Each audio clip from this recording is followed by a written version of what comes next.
यात्रा के पड़ाव में चलते चलते मैं संयोग से एक अति विद्वान आयुर्वेद निष्णात श्री दवे जी के पास आया हूँ, जहाँ मुझे भी सीखने को कुछ मिला कि गुजरात में उन्होंने किस तरह से एक काढ़े का डिकॉक्शन का एक प्लान कंसेप्ट प्रपोज किया था और उसे बाद में सरकार ने, गुजरात सरकार ने पूरे गुजरात में इम्प्लीमेंट किया। ये सुन के गर्व भी होता है और संतोष भी होता है। मैं डॉक्टर दवे से आग्रह करूंगा कि वो अपने विचार इम्यूनिटी पर हम लोगों को आशीर्वचन के रूप में दें। डॉक्टर, पूरे विश्व में कोरोना वायरस ऐसा एक व्याधि क्षमत्व का रोग हम लोग बोलते हैं आयुर्वेद में, उसको व्याधि क्षमत्व, उसमें चेक होता है, हमारी इम्यूनिटी चेक होती है। यानी अगर हम रोग प्रतिकारक क्षमता हमारी अच्छी है, हमारा रेजिस्टेंस पावर जिसको हम बोलते हैं वो अच्छा है, तो हम न सिर्फ कोरोना बल्कि और भी ऐसे सभी ऋतु परिवर्तन जन्य जो रोग हैं उन सभी रोगों से सामना किया जा सकता है, उससे लड़ा जा सकता है और उनके होने के दौरान हम अधिकतम स्वास्थ्य प्राप्ति बनाए रख सकते हैं। ऐसा होना चाहिए। तो अगर हमारी रोग प्रतिकारक क्षमता अच्छी नहीं होगी तो सामान्य जो ऋतु वाले रोग है वही हम उसका सामना ही नहीं कर पाते हैं। जैसे बहुत दिनों तक सर्दी जुकाम रहता है, लोगों को खांसी रहती है, वसंत ऋतु अभी चालू थी और अभी और एक हफ्ते तक रहने वाली है। तो इसलिए हमारा इम्यूनिटी जो है वो सबसे बेसिक चीज़ है और वो हम सभी बीमारियों में वो लड़ने के लिए हमारे को काम आती है।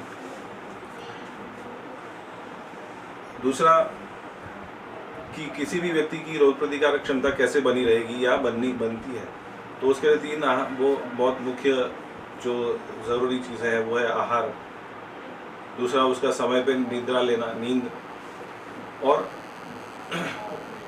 ऐसी चीज़ों का हमारे पाचन तंत्र के साथ में उसका सामंजस्य करना कि हमको वो चीज़ें पच रही है या नहीं पच रही है, उसको अपचन है, कब्ज़ है वगैरह वगैरह, वो सब सोच करके ध्यान में लेकर के और रोग प्रतिकारक क्षमता को उत्कृष्ट भी किया जा सकता है और अगर उसका ध्यान नहीं रखेंगे तो उसको बिगाड़ा भी जा सकता है, दोनों बात है। इसलिए रोग प्रतिकारक क्षमता को बनाए रखना, जब ऋतुचर्या जानने का मतलब ही ये है कि हम ऋतु के अनुसार चलें।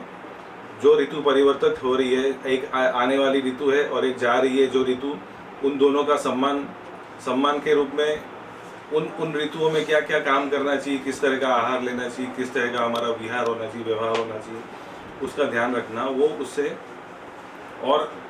उससे भी अव्वल बात ये कि हम समय उसका ध्यान रखें। किसी भी समय पे भोजन करना, किसी भी समय सोना उठना, किसी भी समय व्यायाम करना वगैरह। हम समझते हैं कि अच्छा खाना खाने से ही सिर्फ रोग प्रतिकारक क्षमता बनी रहती है, ऐसा नहीं होता है। अच्छा खाना अगर सही समय पे अगर नहीं खाया जाएगा और उसका सम्यक पाचन नहीं होगा तो प्रतिकारक क्षमता हमारी गिरेगी, कम होगी और हम किसी भी रोग को ग्रस्त हो सकते हैं। अगर कोरोना वायरस जैसे वायरस आ गया कि वो छूने से हो जाता है, हवा में फैलने से नहीं होता है, सब बता रहे हैं, टीवी पर भी आ रहा है, अखबारों में आ रहा है, उसके न्यूज़लेटर्स छप रहे हैं। आयुष ने भी एक जारी किया हुआ है कि सांस से वो नहीं फैल रहा है, पानी से नहीं फैल रहा है, हवा से नहीं फैल रहा है, फिर भी वो फैल रहा है इतना। क्यों? क्योंकि लोगों की प्रतिकारक क्षमता जो है वो इतनी कम हो जाती है ऋतु की वजह से, उनके दिनचर्या के नियमों के पालन नहीं करने की वजह से। तो उसको बनाए रखना चाहिए और वो ऋतु के अनुसार उसको लिया जा सकता है। जैसे अभी वसंत ऋतु है तो वासंतिक, एक तो तुलसी सबसे अच्छा है, तुलसी है, वासा है, काली मिर्च है, इनको काढ़े के रूप में भी लिया जा सकता है। और इसके अवले आते हैं, जैसे वासा अवले आता है, कंटकारी अवले आता है, उसके अलावा सीतोपलादी चूर्ण बहुत अच्छी औषधि है। तो इस तरह की बहुत सारी औषधियों को काम में लिया जा सकता है। कोरोना वायरस अभी बहुत फैला हुआ है और वो सीजनल फीवर जैसा हम वैश्विक स्तर पर देखें या हमारे राष्ट्रीय स्तर पर देखें तो अभी क्योंकि वसंत ऋतु है और इस तरह के, इससे पहले के सालों में भी जब स्वाइन फ्लू हुआ तो स्वाइन फ्लू भी H1N1 और उसी तरह से सार्स हुआ, सार्स में भी कोरोना वायरस इफेक्ट होता था। कोरोना वायरस का इफेक्ट होता था, वो ये कोरोना वायरस कुल मिलाकर के 5 प्रकार के हैं।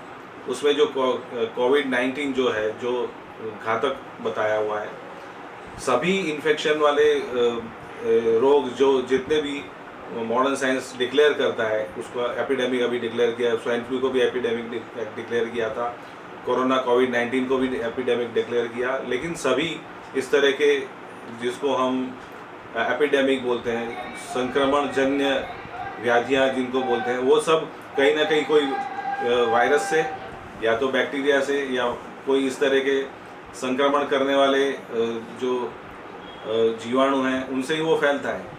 और उसका हजारों वर्ष, 5000 वर्ष से भी अधिक समय पहले से आयुर्वेद में उसका बहुत विस्तार से वर्णन है, और उसकी चिकित्सा करना कैसे वो भी बहुत विश्लेषण करके किया हुआ है। और हम अधिकांश वैद्य उसको आयुर्वेद पद्धति से हर बार, जितनी भी बार ऋतु परिवर्तन होता है या इस तरह के संक्रमण होते हैं, जैसे स्वाइन फ्लू हुआ, हर शरद ऋतु में डेंगू, मलेरिया, टाइफाइड, इस तरह के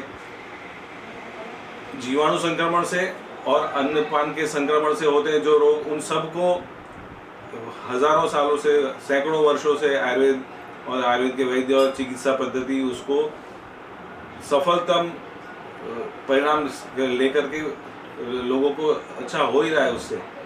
फिर भी कोरोना के लिए अगर सोचा जाए, कोरोना कोविड-19 के लिए अगर सोचा जाए, तो उसके लक्षण अभी जो स्पष्ट रूप से विज्ञापनों में भी आ रहा है, अधिपत्र भी जारी किया है भारत सरकार ने, उसमें खांसी और जुकाम प्रतिशय जिसको बोलेंगे, और बुखार उसका एक बहुत मुख्य लक्षण है।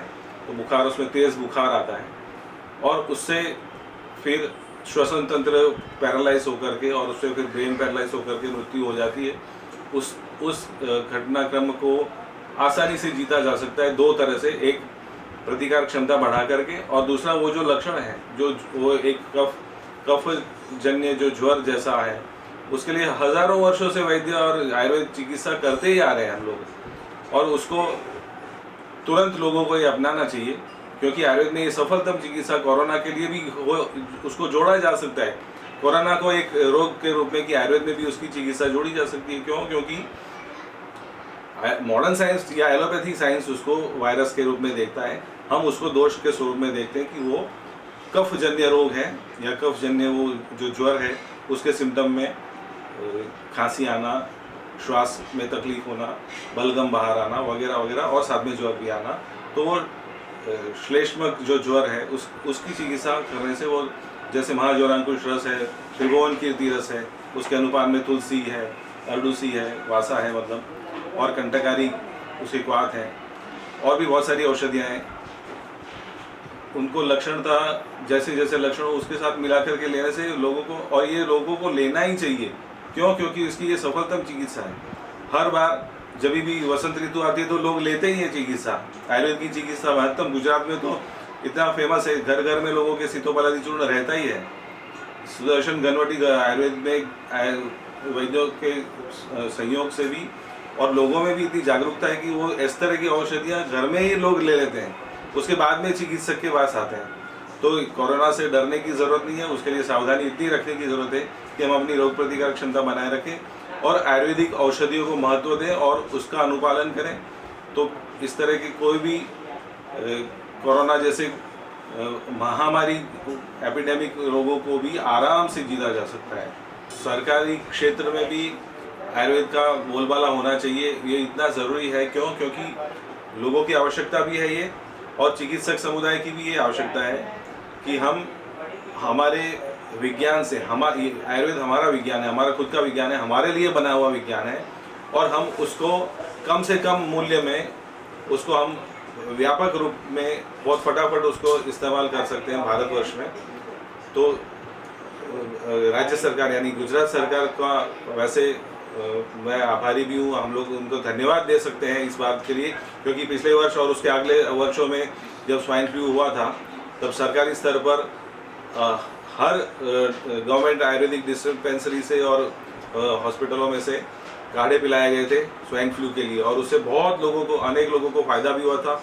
लोगों की रोग प्रतिकारक क्षमता भी बढ़ी और उससे कफ निष्कासन होकर के वसंत ऋतु में और स्वाइन फ्लू के अधिकतम मेरे ख्याल से 90% स्वाइन फ्लू के डिटेक्टेड केस नेगेटिव हो गए थे।